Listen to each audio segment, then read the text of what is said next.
guys, my name is Modhani Rungo and this is Pulse Live Kenya. I'm joined by one and only Tanasha Donna. Man, so we've been waiting for this interview for too long, man. You guys know. So I'd like her to just tell us why we're here and just say hi to us, man. Just say hi to us. Hi. Hey, first of all, I'm so happy to be here. I didn't know you guys have been, but we have been trying to do this for a while.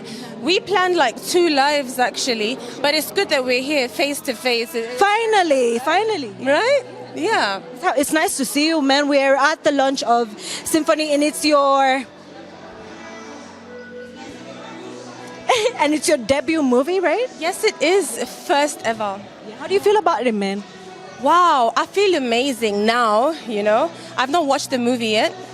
I was meant to go for a private screening in Lagos, but I was in Europe at the time, so this is my first time ever watching the entire movie. I don't even know how all my scenes look like. I just got some few snippets. So it's really exciting for me, Yeah. Right, so just before we even go to the Symphony movie, how did you land this role, man? So I have a representative in Nigeria. He's called Master T. He's the one who handles my PR, A&R in Nigeria. He's really helped me grow an audience there, actually. Shout out to Master T. And he introduced me. He's the one who connected me with most people in the industry, including these guys. And yeah, they hit me up, flew me in, and it was such an amazing experience because I didn't feel like I was working or anything. It felt like home, Everybody was so warm. The director is amazing. Shout out to director Oraka, by the way. We actually had an interview with Oraka, yeah, and he told us about the movie. Oh yeah. But he won't be able to make it, right? I don't think so, no. But F.A. Wara is in town. Yeah. And yeah, it was really exciting for me, Oraka made me feel more confident, and the entire crew as well. Because it was a first for me, but they felt like I was a natural. I don't know, we're about to see. But it was exciting. It was definitely something different for me, something fresh and something exciting. What character do you play? What's her name? Funny thing is, I keep my name in the movie, Tanasha. I know, that's so cool. I know, that is so cool. I think I was actually the only one who got to keep my name. It wasn't even a choice. I think that's something they decided. But yeah. So, how would you describe T in the movie? She is a little bit dramatic, but not too much.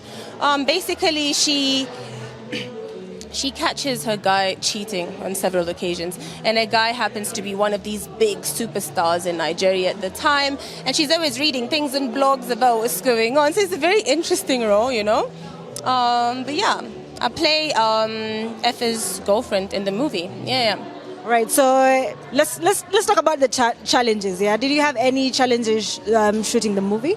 Funny thing is, everybody made me feel so comfortable that I actually didn't even feel any challenges at that specific point. I really didn't. And normally I face challenges with other things that I do. But not in this case. It was also organic and everything was flowing so naturally, Mm-hmm. And what was your favorite moment while shooting the movie? What was my favorite moment? I think it was kind of exciting because I got to throw a shoe at my guy in the movie and his friends who just walked in from the door, and I was so dramatic and they just all stood there looking at me like, this girl's crazy, you know what I mean? So I think that was a bit exciting. It was a bit dramatic, I love drama, but I love watching drama. I'm not really full-on drama.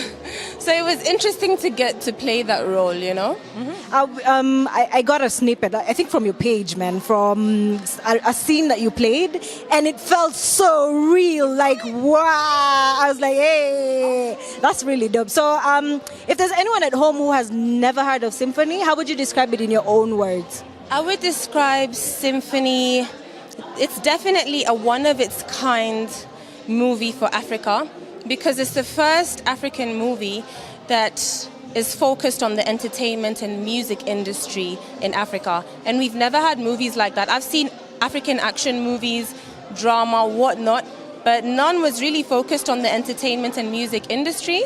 So it's a one of its kind, yeah, which is quite interesting. It's kind of like an empire, but an African empire.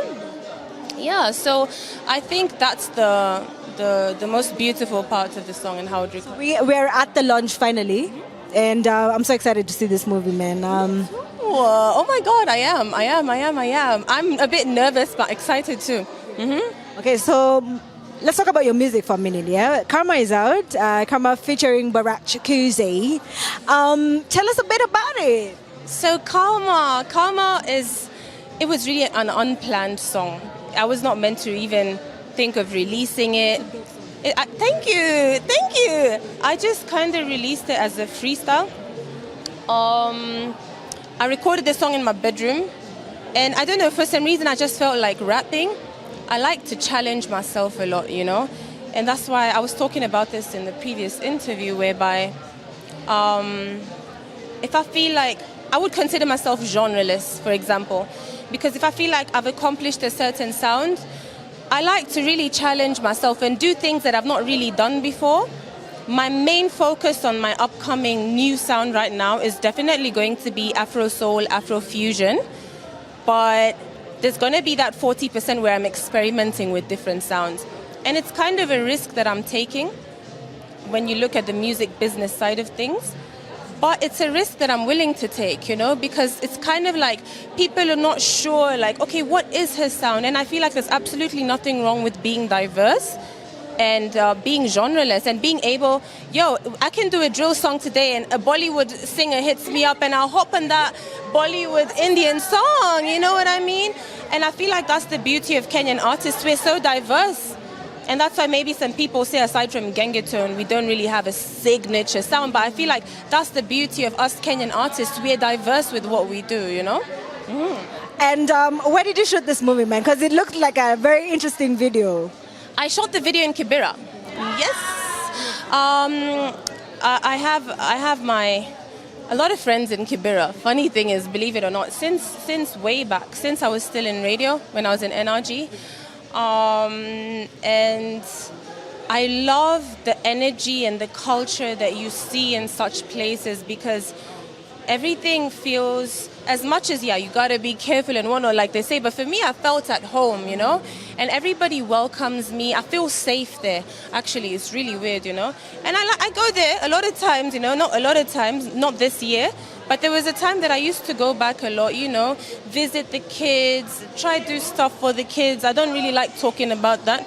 It goes against my belief, you know, but I try to be there as much as I can, and I've managed to develop a good friendship with that community, you know? Yeah. Okay, so let's talk about controlling the narrative around your story and your identity and who you are as a person, as Tanasha, man. You recently posted on your stories that you want to control, or rather, there was some controversial blogger, from TZ, from the 255, who approached you for an interview, and then it went south. Yeah, it did. So this blogger, I don't want to mention names, you know, but this blogger had been reaching out to me for time to do this interview. I'm talking back-to-back messages and 10, 11 missed calls type of thing, you know. And it's not that I was seeing his missed calls and ignoring. You know how our WhatsApps can be, you know, get busy. So I opened the messages. I said, okay, let me do this interview. I told him, send me the questions first, because I want to see what type of questions I'm answering. And you see question 1, how's it going with your new movie? I heard you're doing a new movie. Where are you trying to take your new sound? What are the challenges in the industry? They make the questions seem so interesting, and then they go to that one controversial question and then end up basing the entire interview on that one question. And for me, I feel like that's a bit manipulative, you know, and I'm not saying all bloggers do this. I have so many bloggers that I vibe with, and the energy is just right. But for me, that felt a little bit manipulative, because I know that people do crave that controversy. But I also feel like that's not the only thing that sells. That shouldn't be like the sole focus, you know? Okay, ask a bit of udaku here and there, but that shouldn't be the main focus, especially when there's someone out here trying to work hard and showcase her craft out there. And I'm just really trying to rebrand myself for what people know me for.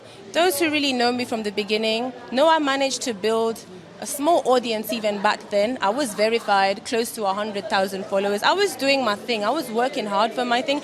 It's not like all of this happened when I wasn't already working for my stuff, you know? And just right now, I feel like I'm at a level whereby let's move on, you know? Let's focus on things like symphony and the music that I'm putting out. Once or twice, y'all can ask me a little personal thing. I'm not fully against that, you know? But like, let the focus go elsewhere, you know? Mm-hmm.